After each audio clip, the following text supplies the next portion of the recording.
மையம் நிகழ்ச்சிக்கு மீண்டும் உங்களை வரவேற்கிறேன். தமிழக மக்களுடைய பண்பாட்டு அடையாளங்கள் என்னென்ன, அதில் எதை நம்ம தொலைச்சிக்கிட்டு இருக்கிறோன்றதை பற்றி பேசிகிட்டு இருக்கிறோம். இந்த பகுதியில் திருமணம் சார்ந்து பண்பாட்டு அடையாளங்கள் எதாக இருந்தது, இப்போ என்னவா மாறி இருக்குது, இதை பற்றி பேசலாம். சார், இந்த திருமண முறையெல்லாம் பற்றி பார்க்கும்போது ஒருவனுக்கு ஒருத்திங்கிறது தான் தமிழர் பண்பாடு அப்படின்லாம் நிறைய பேர் சொல்கிறாங்க, நிறைய மேடைகளில் பேசுகிறாங்க. அதுதான், அதை ஃபாலோ பண்ணுறது தான் தமிழர்களுக்கு அழகு அப்படின்லாம் சொல்கிறாங்க. தமிழரோட பண்பாடு என்னவா இருந்தது திருமண முறையில்? நீங்கள் இப்போ தமிழர் அப்படின்னு கேட்டிங்கன்னா பண்பாடு பின்னால் போயிட்டிங்கன்னா அது கிறிஸ்துவமோ முஸ்லீமோ கிடையாது, அப்படி தான் நம்ம வரையறுத்துக்கணும் அது இல்லையா. அப்போ தமிழர் பண்பாடுன்னு எடுத்துக்கிட்டிங்கன்னா திருமணத்தை ரெண்டு விஷயம் முக்கியமாக முடிவு பண்ணுது. ஒன்று, முதல்ல கல்யாணம் பண்ணணும், தான் பொண்ணுக்கு கல்யாணம் பண்ணணும்னு சொன்னால் இன்றைக்கு வரைக்கும் என்னென்னா முதல்ல சாதி முடிவாகுது. என்ன சாதியில் தன்னோட சாதி முடிவாகுது. சாதி முடிவான உடனே தன் சாதிகாரங்கிறதுக்காக உடனே கல்யாணம் பண்ணி கொடுத்துட மாட்டார். சாதிக்கு அப்புறம் இன்னொரு மனநிலைன்னா வர்க்கம் முடிவு பண்ணுது. தன் சாதிக்குள்ளார தன் ஸ்டேட்டஸுக்கு ஏற்றா போல் மாப்பிள்ளை யாருன்னு தேடுறது முடிவாகுது. இன்னொன்று, இந்த ரெண்டுமே பிணைஞ்சிருக்குது. தன் சாதிக்குள்ளார தன் வர்க்க நிலையில் இருக்கிற மாதிரியான ஒரு மாப்பிள்ளையோ பொண்ணையோ தேடி தான் சம்மந்தம் பேசுது. அந்த பேரத்தில் முன்ன பின்ன ஆச்சுன்னா அதை கைவிட்டுட்டு அதை விட வர்க்க நிலையில் வசதியான இன்னொரு இடத்த தான் தேட பார்க்குது. அப்போ ரெண்டுமே பிணைந்திருக்குது. இதில் இன்னொரு விஷயம் என்னென்னா, சாதி வர்க்கத்தோடு இன்னொரு பின்னிணைப்பாக என்ன இருக்குதுன்னு பார்த்தீங்கன்னா, பெண்ணடிமைத்தனம் ரொம்ப அதிகமாக டாமினேட் பண்ணுது இந்த திருமண முறைகளில். சாதி முடிவாகுது, வர்க்கம் கல்யாணத்தை நடத்தி முடிக்குது. அது ரெண்டுமே சேர்ந்து என்ன பண்ணுதுன்னு பார்த்தீங்கன்னா, பெண்ணடிமைத்தனத்தை மிக தீவிரமாக நிறுவுது திருமண முறைகளில். குறிப்பாக என் சாதிக்குள்ளார தான் நான் திருமணம் பண்ணுவேன், இதுதான் நம்ம பண்பாடு, இதுதான் தமிழர் பண்பாடு, அவன் குலத்துக்குள்ளாரே கல்யாணம் பண்ணிக்கணுங்கிறது தான் இன்றைக்கி வேறு வேறு ரூபங்களில் வருது. ஜாதிக்குள்ள பண்ணிக்கிட்டாதான் தமிழர் பண்பாடுன்னு சொல்றாங்க. காதலை எதிர்ப்பது அப்படிங்கிறது காதல் நம்ம நாட்டுக்கு ஏற்றது கிடையாது அப்படின்னு சொல்வதும், காதலர் தினத்தை புறக்கணித்து பேசுகிற மனோபாவம் என்பது மேலோட்டமாக பார்க்கும்போது இது காதலுக்கு எதிரான மனோபாவம் மாதிரி தெரியலாமே தவிர, மாறாக தன் சாதிக்குள்ளார வேறு சாதிகாரம் உள்ளே வந்துடக்கூடாது என்கிற ஒரு தொழில் தான் காதல் புறக்கணிக்கப்படுது. அப்போ இதுக்குள்ளே என்ன நடக்கும், பால்ய விவாகம் கூட எப்படி இருக்குன்னு பார்த்தீங்கன்னா, இந்து சமூக அமைப்பில் சிறு வயதிலே ஒரு பெண்ணுக்கு திருமணம் பண்ணுவதற்கான அடிப்படை காரணம் என்னன்னு பார்த்தீங்கன்னா, பருவ வயது வருவதற்கு முன்னாலே ஒரு பெண்ணுக்கு திருமணம் பண்ணுறது 10 வயசுக்குள்ளே பண்ணிடணும். ஏன்னா ஒரு பெண் பருவ வயது வந்துட்டாள்னு சொன்னால் அவள் தன் காதல் உணர்வு அதுக்கப்புறம் தனக்கான கணவனை அவளே தேர்ந்தெடுத்து கொள்வா. அப்படிங்கிறதுனால ஒரு சிறுமியாக இருக்கும் போதே வயது ரொம்ப வயதானவனோ கல்யாணம் பண்ணி வச்சுட்டா இவர் தான் உங்கள் வீட்டுக்கார், இவர் தான் உங்கள் வீட்டுக்காரன்னு சொல்லி அதுக்குள்ளேயே கொண்டு போகணுங்கிறது தான் அந்த திருமண முறைக்குள்ளார் சாதியை பாதுகாக்கணுங்கிறது தான் ஒன்று. இது எப்படி பெண்ணடிமைத்தனமாகவும் ஒரே சாதிக்குள்ளே திருமணம் பண்ணுறதுனால பெண்ணடிமைத்தனத்தை எவ்வளவு தீவிரமாக வலியுறுத்துதுன்னு பார்த்தீங்கன்னா, எவ்வளவு பெரிய சாதி பற்றாளரும் எவ்வளவு பெரிய சாதி உணர்வாளராக இருந்தாலும் அவர் தன் சாதிக்குள்ளே ஒரு பெண் எடுத்தாருன்னா அந்த பெண்ணுக்கிட்ட வரதட்சணை வேணான்னு அவர் சொல்கிறதே கிடையாது. இன்னும் சரியாக சொல்லணும்னா, ஆதிக்க சாதியிலிருந்து இன்றைக்கி கீழே போகிற சாதிகள் வரைக்கும் பெரும்பாலும் பெண் திருமணம் பண்ணும்போது தன் ஜாதி பெண்கள்கிட்ட வரதட்சணை வாங்குவதே பெரிய பிரச்சனையாக கருதுறாங்க. அதுதான் தீர்மானிக்குது. அது மட்டும் இல்லை, அதுக்கு பிற்பாடு வரதட்சணை பணம் கொடுக்கல அப்படின்னு சொன்னால் அதுக்கு பிற்பாடு நடக்கிற வன்முறைகள் பண்டிகை சார்ந்து சீர் செய்யலைங்கிறது. இந்த ஒருவனுக்கு ஒருத்தி அப்படிங்கிற அந்த பண்பாட்டு குறையும் எப்படி ஒண்ணா பார்க்கறீங்க? இது பெண்களுக்கு எதிரான ஒரு வன்முறையாக இருக்குது. இந்த ஒருவனுக்கு ஒருத்திங்கிறது இந்து தமிழர் சமுதாயத்தில் எப்பவுமே இருந்தது கிடையாது.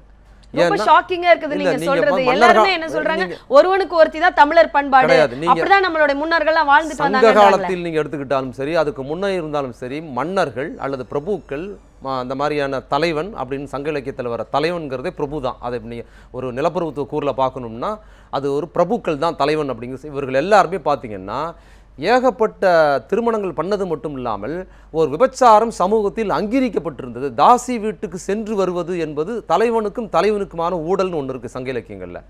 அதெல்லாம் சொல்கிறாங்களே தவிர இந்த தலைவனுக்கும் தலைவிக்குமான ஊழல்னு சங்க இலக்கியத்தில் இருக்கிறதுக்கான அடிப்படை காரணம் என்னன்னு சொன்னால், தலைவன் என்கிற தன்னோட கணவன் விபச்சாரத்துக்காக தாசி வீட்டுக்கு சென்றுட்டு வரும்போது அதற்காக மனைவிக்கும் கணவனுக்கும் நடக்கிற பிரச்சனை தான் அது.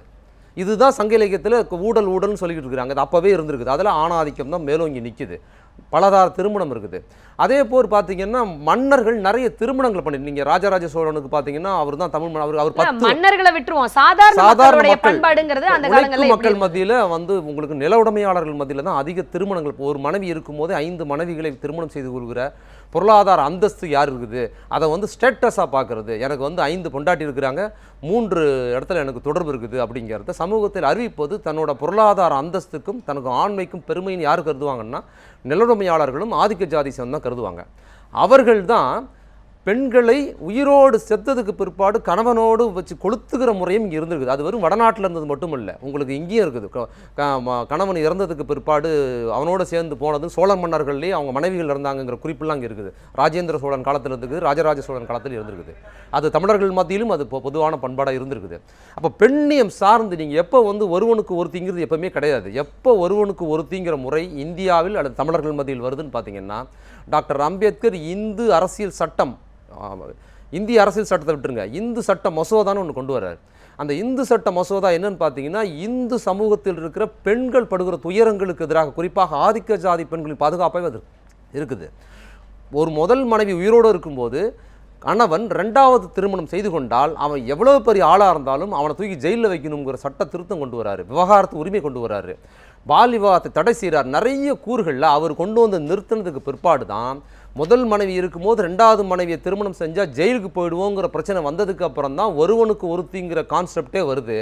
அது தமிழர் பண்பாடாக இருந்தாலும் சரி, இந்திய பண்பாடாக இருந்தாலும் சரி, ஒருவனுக்கு ஒருத்திங்கிறத டாக்டர் அம்பேத்கர் சட்டையால் சொடுக்கி வாழ வச்சார் பெண்கள் அப்படிங்கிறது. அப்போ இந்த ஒருவனுக்கு ஒருத்தி அப்படிங்கிறது வந்து அம்பேத்கர் கொண்டு வந்த அந்த சட்ட வழிமுறையில வந்தது. இன்னைக்கும் அதுதான். அது தமிழர் பண்பாடு இல்லை, தமிழர் பண்பாடும் கிடையாது, அது இந்தியர் பண்பாடும் கிடையாது. ஒருவனுக்கு ஒருத்தி என்பதே கிடையாது. ஆண்கள் எத்தனை திருமணம் வேணுமாலும் நீங்க ஒன்றும் தேவையில்லைங்க. ஒரு 50-60 ஆண்டுகளுக்கு முன்னால் உள்ள தாத்தா பாட்டிகளை கேட்டு பாருங்க. இவங்க எங்கள் தாத்தாவோட முதல் தாரத்து பசங்க, இவங்க எங்கள் தாத்தாவோட 3வது தாரத்து பசங்க அப்படிங்கிறது ரொம்ப சாதாரணமான ஒரு புழக்கமாக இருக்கும்.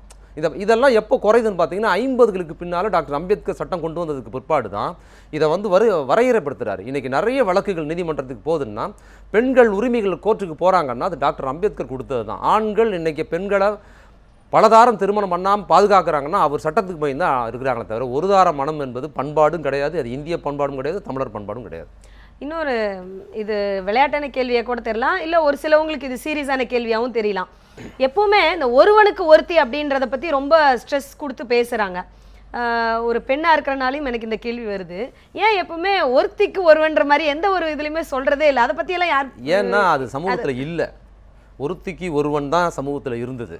அந்த ஒருவனுக்கு பல பேர் இருப்பாங்கங்கிறது தான் சமூகம் இருந்ததுனால என்ன இருக்குதோ அதை வலியுறுத்தணுங்கிறதுக்காக தான் அதை சொல்லப்பட்டிருக்குது. இப்போ திருட்டுக்கு எதிராக ஒரு விஷயத்தை தொடர்ந்து பேசுகிறாங்கன்னா சமூகத்தில் திருட்டு இருந்திருக்குது. அப்போ ஜாதிக்கு எதிராக ஒரு விஷயத்தில் தொடர்ந்து இயங்குறாங்க, புத்தர் ஜாதிக்கு எதிராக பேசியிருக்கிறாருன்னா சமூகத்தில் ஜாதி இருந்தது. அப்போ எது இருக்குதோ அதை நீக்குவதற்காக பேசப்பட்ட விஷயம்தான் அது. இன்னொன்று, திருமண முறையில் ஒன்று சொல்லுவோம். எப்படி டாக்டர் அம்பேத்கர் வந்து ஒருதார முறை சட்டமாக்கினாரோ, அதே மாதிரி பெண்களுக்கான திருமண முறையில் இந்து அல்லது எந்த திருமணம் எடுத்தாலும் அந்த திருமண முறை பெண்கள் மீது கட்டப்பட்ட ஒரு திருமண முறையாக தான் இருக்குது.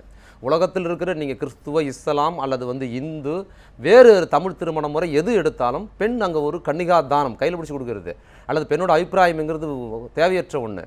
இப்படி தான் அங்கே திருமணம் ஆண்களால் சேர்ந்து ஒரு ஆணுக்கு ஒரு பெண்ணை கட்டி வச்சுருவாங்க, போய்கிட்டே இருக்க வேண்டியது தான். மாட்டுக்கு பேரம் பேசுகிறாங்களே கையில் போட்டு, அது மாதிரி போய்ட்டு அனுப்பிச்சி விட்ருவாங்க. இது எப்போ பிரேக் ஆகுது இந்தியாவில்னு பார்த்தீங்கன்னா, பெரியார் சுயமரியாதை திருமண முறைன்னு ஒன்று ஆரம்பிக்கிறார். அந்த திருமண முறை மாதிரி உலகத்தில் இதுவரைக்கும் அந்த திருமண முறை கிடையாதுங்க. முழுக்க அந்த திருமண முறையில் புரோகித மறுப்பு, சடங்கு மறுப்புலாம் 2ஆம் பட்சம் தான். அதில் முழுக்க பெண்ணுரிமை சார்ந்த திருமணத்தை நிறுத்துறாரு. இன்னைக்கு வரைக்கும் ஒரு முழுமையான சுயமரியாதை திருமணம், புரட்சிகர திருமண முறைன்னு பெரியார் அதை வடிவமைக்கிறாருன்னா, புரோகித மறுப்பு, சாதி மறுப்பு, இதையெல்லாம் தாண்டி பெண் தாலி மறுப்பு, தாலி கட்டுவதே பெண்ணை அடிமைப்படுத்துவது அப்படிங்கிற கான்செப்ட். தாலின்றது தமிழரோட பண்பாட்டு அடையாளம்னு சொல்றாங்களே, அதுக்கு நம்மளோட திரைப்படங்கள்லாம் நிறைய முக்கியத்துவம் கொடுக்குறாங்க. இன்னைக்கு வந்து தாலின்றது ரொம்ப சென்டிமெண்டா எல்லாரும் பார்க்கறாங்க. இந்திக்காரங்க தாலி கட்டுறது இல்லையா, தெலுங்குக்காரங்க தாலி கட்டுறது இல்லையா, மார்வாடிகள் தாலி கட்டுறது இல்லையா? தாலிங்கிறது இந்திய பண்பாடுன்னு வச்சுக்கலாம். ஏன் இந்திய பண்பாடுன்னா அது இந்து பண்பாடு. இந்து பண்பாடு என்பது ஆணாதிக்க பண்பாடுங்கிறதுனால தாலி ஆணுக்கு தான் கட்டுற முறைன்னு இருந்துச்சு. இதை பிரேக் பண்ணி தான் பெரியாரோட எல்லா திருமண முறைகளில் பார்த்தீங்கன்னா முழுக்க பெண்ணை முன்னிறுத்தி வைக்கிறது, சுயமரியாதை திருமணம் என்பது, தாலி கட்டக்கூடாது, பொது இடங்களில் ஒரு நிகழ்ச்சியாக நடத்தி மக்கள் மத்தியில் பிரச்சாரம் பண்ணுவது என்பது பெரியார் வந்ததுக்கு பிற்பாடு தான் இந்த திருமண முறை என்பதே பெண்களுக்கு எதிராக இருக்குதுங்கிறத பிரேக் பண்ணி முழுக்க பெண்ணுரிமை சார்ந்த திருமண முறையை உலகத்திலே அவர் தான் பண்ணுறார். இன்றைக்கு வரைக்கும் அதுக்கு இணையான திருமண முறை கிடையாது.